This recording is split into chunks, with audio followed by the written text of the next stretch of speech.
Julian Ashford didn't believe in love. He believed in contracts, mergers, and logical decisions. Love, in his view, was messy and inconvenient emotion that clouded judgment and wrecked perfectly good alliances. So when he found himself in urgent need of a wife to secure his inheritance, he did what he always did. He made a business proposition. Miss Evelyn Hart, he began, sliding the folded letter across her father's study desk. You'll find my terms clearly outlined. Evelyn stared at the envelope as though it might bite her. You're offering me a marriage. Without affection, Julian's face remained impassive. It would be mutually beneficial. Your family is in financial distress, and I need a wife, by year's end, to fulfill my grandfather's will. You're intelligent, poised, and unlikely to cause scandal. I don't require passion, just partnership. She lifted her eyes to meet his, a flicker of something unreadable passing through them. And what do you require in return? Discretion, loyalty, and your signature on the agreement. Silence settled between them. The faint ticking of the grandfather clock was the only sound. Julian expected her to reject him outright. Most women would have, but Evelyn Hart wasn't like most women. She tapped the envelope gently, her expression calm. And what of companionship? Will you dine with me, speak to me, or shall I become another ornament in your home, collecting dust and fulfilling duties? His jaw tightened. I don't expect to ignore you, Miss Hart. I'm not cruel, but I won't pretend to feel something I don't. I see. She stood, her voice steady. Then allow me time to consider your proposal. Julian rose, as well, nodding curtly. Of course, you have until the end of the week. That night, Evelyn sat by her window, the letter in her lap, staring at the stars. The Ashfords were one of the most powerful families in England, and a marriage to Julian could lift her family from ruin. Her younger sisters could have dowries. Her father, once proud and respected, might walk the town square again without shame. But, at what cost? Evelyn had dreamed, once, of a different kind of marriage. One with laughter, warmth, love. Julian Ashford was handsome, no doubt. Tall, impeccably dressed, with ice blue eyes that seemed to see through people rather than into them, but he carried an emptiness that chilled her. Yet something in her stirred not fear, but curiosity. What had made him so detached? What wound sat behind that polished armor? Maybe, just maybe, she could find out. On the morning of the deadline, Evelyn returned to the Ashford estate. Julian was in his study, reviewing a stack of papers. He looked up as she entered, and for the first time, his mask slipped just a little. You've come to decline, he said. She held out the letter, now signed. No, I've come to accept. His brows lifted in the faintest display of surprise. I see, you're certain. No, she said honestly. But I'm willing to take the risk. A rare silence followed. Julian reached for the document, scanning it with the precision of a solicitor. When he nodded and tucked it away, Evelyn's breath caught. It was done. They would marry in 3 weeks. No love, no promises, just a contract. But as Evelyn left the study, she glanced back at Julian, who had turned again to his paperwork. There was something in his posture too stiff, too careful, as though pretending not to care took more effort than he let on. She wondered if anyone had ever looked beyond his cold logic, had ever tried to see the man beneath it. Perhaps, she thought, that's why he doesn't believe in love. Not because he'd never felt it, but because no one had ever given him a reason to. The wedding was beautiful. By society's standards, elegant floral arrangements cascaded over the marble banisters of the Ashford estate. A quartet played soft, dignified music. Guests whispered behind lace fans and polished monocles, most of them more curious about the union than celebratory. Evelyn stood at the top of the staircase. Calm on the outside but storming within, her ivory gown clung to her frame like armor, her dark curls pinned with silver combs. She looked the part of a bride, but felt like a participant in a ceremony of business, not romance. Below. Julian waited. He was striking in a black tailcoat, every detail immaculate, but his face was unreadable, no flicker of emotion, no warmth. He looked at her the way one might inspect a contract for loopholes. Her father gave her a nod. The weight of gratitude in his eyes. She forced a smile. It wasn't his fault. He hadn't asked for this. None of them had. Except Julian. She descended the stairs slowly, each step echoing. When she reached him, he offered his hand. She took it, cool and steady, and they turned toward the officiant. The vows were brief. She said I do with quiet strength. He said it with precision, like a clause being fulfilled. There was no kiss, only a polite nod and a turning of heads toward the reception hall. The crowd applauded, more from habit than joy. That evening, after the guests had departed and the staff had withdrawn, Evelyn found herself standing alone in the drawing room of her new home. She had seen it before during brief visits, but now it belonged to her. In name at least, it was grand but cold, all sharp lines and expensive silence. Julian entered, still in his wedding attire, already loosening his cravat. The guest rooms have been prepared. You may choose any one you prefer. I don't expect we'll share quarters. Evelyn raised an eyebrow. I'm aware. This wasn't a love match, after all. He glanced at her then, something flickering in his gaze. Approval, respect, she couldn't tell. You handled yourself well, he said, surprisingly. Most women would have wept by now. She tilted her head. Would that have softened your stance? A pause? No, she smiled faintly. Didn't think so. With that, she turned and walked toward the grand staircase. But at the landing, she stopped and looked back. Julian, he looked up. I may not have your heart, she said softly, but I won't be invisible in this house. You've married a woman, not a shadow. Their eyes held. He nodded once. Understood. The following weeks were a strange blend of routine and tension. They dined together, more out of obligation than interest. Their conversations were minimal, courteous. Evelyn kept herself busy learning the estate's workings, befriending the staff, managing correspondence duties expected of a lady of the house. Julian worked late most nights in his study. He was a brilliant strategist, a relentless perfectionist, and yet, despite his aloofness, Evelyn noticed small details that didn't align with the man he tried to be. He kept a stack of worn novels in his private library, romantic ones. His housekeeper mentioned he paid the gardener extra to maintain the roses year-round, even though no guests ever saw them. He had a habit of checking the kitchen at night to ensure the staff had eaten. He wasn't heartless, just hidden, and Evelyn, despite herself, began to care. One evening, she knocked on the study door. Julian looked up, surprised. Is something wrong? No, she said, stepping inside. I brought tea. He blinked. You didn't need to. No. She placed the tray down. I wanted to. He hesitated, then leaned back in his chair. You're not like I expected. Let me guess, she said. You thought I'd be docile and agreeable, content to live in your shadow. His lips twitched, almost into a smile. Something like that. Well, she said, pouring a cup, you married the wrong woman for that. He accepted the tea. Their hands brushed just a flicker of contact and he paused. Something passed between them then, brief, unspoken, but real. For a moment, neither spoke. Then Evelyn sat down across from him, folding her hands. You live like a man surrounded by people, yet completely alone. Why is that? Julian stared into his cup. Because people disappoint. They lie. They leave. And love, she asked. He looked at her eyes like winter sky. Love is the greatest lie of all. Evelyn held his gaze. Then maybe, she said softly, no one has ever told you the truth. Days turned into weeks, and the house settled into a rhythm that was neither warm nor cold, but something in between, like the frost creeping silently across a window pane.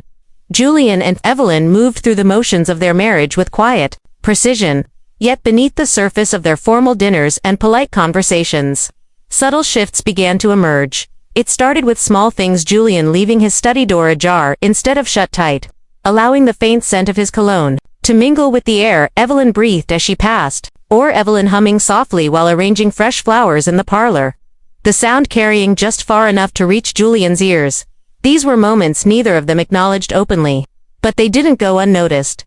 One rainy afternoon, Evelyn found herself in the library, searching for a book Julian had mentioned, once a worn copy of Wuthering Heights. She traced her fingers along the spines of leather-bound volumes, the silence wrapping around her like a familiar shawl.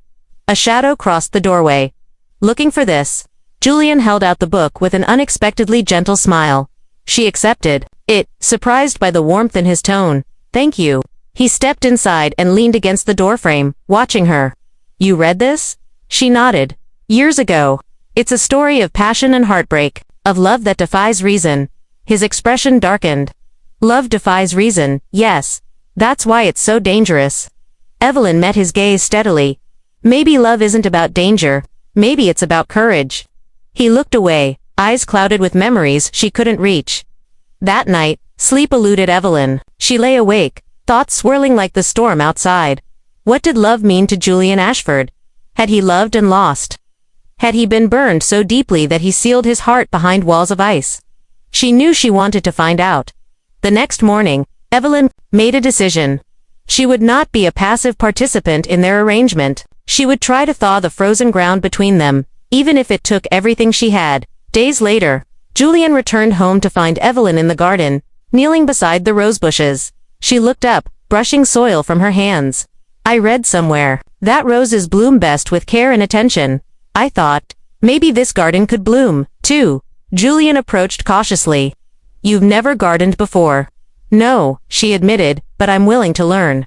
He offered a small, almost shy smile. I can teach you. Together, they worked through the afternoon, Julian showing her how to prune the branches, Evelyn learning the names of each flower. The air between them shifted, the silence no longer heavy but filled with possibility. When the sun dipped low, casting a golden glow over the estate, Julian surprised her with a rare invitation. Dinner, tomorrow night. Not a business meeting. Evelyn's heart skipped. I'd like that. That evening, as Evelyn prepared for dinner, she caught her reflection in the mirror. For the first time since the proposal, she felt something new, a fluttering hope, like the first buds of spring. The arrival of the meal was simple, no grand parties, just two people sharing food and stories. They spoke of childhood memories, dreams they once had, and fears they still carried. Julian's voice softened as he shared a rare anecdote about his grandfather, a man who taught him the value of strength but never showed him how to love. Evelyn listened, her heart aching for the man who wore armor so tightly. And as the evening deepened, Julian reached out and took her hand, a quiet gesture that said, without words, that maybe, just maybe, he was willing to let someone in. Back in her room, Evelyn sat by the window, gazing at the stars. Love was no longer a distant myth. It was a fragile possibility. She whispered into the night, maybe you're right, Julian. Maybe love is dangerous, but it's worth the risk. The fragile thread of connection between Julian and Evelyn grew stronger, yet it was woven carefully, as if either one feared it might snap under too much pressure. Each small gesture was a battle won against the walls Julian had built around himself, stone by impenetrable stone. One chilly morning, Evelyn awoke to the faint clatter of footsteps outside her door. Curious, she slipped from her bed and opened it to find Julian, his face uncharacteristically uncertain. I couldn't sleep, he admitted. The fire was low, and I thought, you might like some company. Evelyn smiled softly, stepping aside. Come in. He sat beside her at the small writing desk, his usual composure replaced by a vulnerability she hadn't seen before. For a long moment, neither spoke. Finally, she broke the silence. What is it, Julian? What keeps you awake? He looked at her, eyes tired but honest. Memories, regrets, fear. Evelyn nodded. We all carry burdens. He took a deep breath. When my mother died, everything changed. My father became distant, cold. I had to learn to survive without warmth, without love. I promised myself I'd never be weak again. She reached out, placing a hand over his. But sometimes, strength comes from letting someone in. That day marked a turning point. Julian began to share pieces of himself, fragments of a past. That explained his reticence, his cynicism. He spoke of lost friendships, of betrayals that left scars deeper than the eye could see, of a love he once dared to trust, only to have it shattered by lies. Evelyn listened, never judging, only offering a quiet acceptance that made him feel seen for the first time in years. In turn, Evelyn shared her dreams, not just the ones postponed for family duty but the ones she still harbored quietly in her heart. Julian's gaze softened with each word, and she realized he was no longer just the man who had offered a loveless union. He was becoming someone who could believe in love. Weeks passed, and with each shared story, the cold walls surrounding Julian's heart began to crumble. One evening, Evelyn discovered him in the music room, playing the piano with a skill that took her breath away. The notes were haunting, filled with emotion he rarely expressed aloud. When he saw her, Julian stopped abruptly, a flush creeping to his cheeks. I didn't think you played, Evelyn said softly. Few do, he replied. It's private. She sat beside him, encouraging. Play for me. After a moment's hesitation, he resumed, the melody weaving a tapestry of pain and hope. The music bridged the distance between them, revealing vulnerabilities neither dared speak. As the days grew longer and the estate blossomed with spring, so too did the relationship between Julian and Evelyn. They shared stolen moments walking the gardens at dawn, exchanging letters filled with thoughts too delicate to voice, and laughing quietly over shared memories. Their marriage of convenience was transforming into something more profound, but both knew the journey ahead would not be without challenges. Julian's past loomed like a shadow, threatening to undo the fragile trust they had built, and Evelyn struggled with her own fierce fear of being hurt, of losing the man she was beginning to love. One rainy afternoon, Evelyn found a letter slipped beneath her door, a letter not written by Julian. It was from an old acquaintance, hinting at secrets Julian had kept buried. Her hands trembled as she read, the words igniting a storm of doubt. Could she trust him fully? Or was the loveless union she had accepted still the truth, beneath the surface? That evening, as thunder rumbled overhead, Evelyn confronted Julian. He met her gaze, unflinching. "No matter what you've heard," he said, voice steady, "I am here, with you. And I want this whatever this becomes." Evelyn's heart ached with a mixture of fear and hope. She reached out, fingers entwining with his. "Then let's face it together." The tension between trust and doubt lingered like a heavy fog, but Julian and Evelyn chose to walk through it hand in hand. They understood that honesty would be their foundation. Fragile but necessary. Julian invited Evelyn to join him in the study, a room lined with books and memories alike. He closed the door behind them and motioned for her to sit. "I owe you the truth," he said, his voice quieter than usual.